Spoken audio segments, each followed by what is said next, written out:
Programang ito ay rated SPG, striktong patnubay at gabay ng magulang ang kailangan. Labis nga na pinaghahandaan nila Tanggol ang kanilang gagawing paghiganti laban kay Rigor. Hindi nila malilimutan ang lahat ng masasamang ginawa ni Rigor sa kanila. Kaya naman, determinado talaga sila Tanggol na pagbayarin si Rigor sa bawat kasalanan nito. Isang matinding plano ang binuo ni Tanggol. Isang planong magdadala sa kanila diretso sa pinagtataguan ni Rigor. Ang gusto ni Tanggol ay tapusin na ang lahat ng paghihirap na dinulot ni Rigor. Kaya naman, ang tanging niyang naiisip ay sugurin si Rigor sa opisina nito, doon mismo sa loob ng presinto upang tuluyan na itong pabagsakin. Isasagawa na ni Tanggol ang kanyang plano. Susugod siya patungo sa presinto ng mga pulis kung saan matatagpuan si Rigor.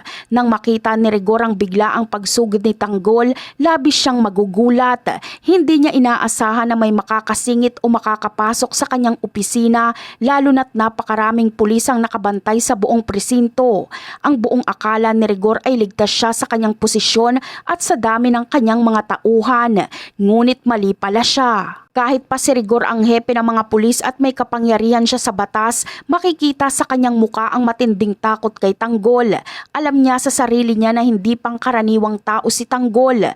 Batid ni Rigor na si Tanggol ay mayroong kakaibang galing at lakas sa pakikipaglaban. Alam niyang hindi biro ang magiging laban nila at posibleng ito na ang katapusan ng kanyang paghahari-harian. Ang kakayahan ni Tanggol ay walang duda na hindi talaga matatawaran ang husay at galing ni Tanggol sa pakikipaglaban. Ang kanyang bilis at lakas ay hindi kayang pantayan ng sinuman, maging ng mga sinanay na pulis. Ito ang dahilan kung bakit hindi siya basta-basta nahuhuli.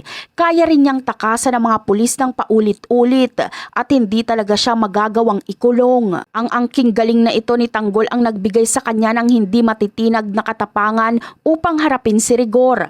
Wala siyang inuurungan at handa siyang gawin ang lahat para makamit ang katarungan at ipaghiganti ang kanilang mga naranasan. Sa huli, ang pag-atake ni Tanggol ay hindi lamang paghiganti kundi isang nagpapakita ng kanyang pangbihirang lakas at determinasyon na wakasan na ang kasamaan ni Rigor.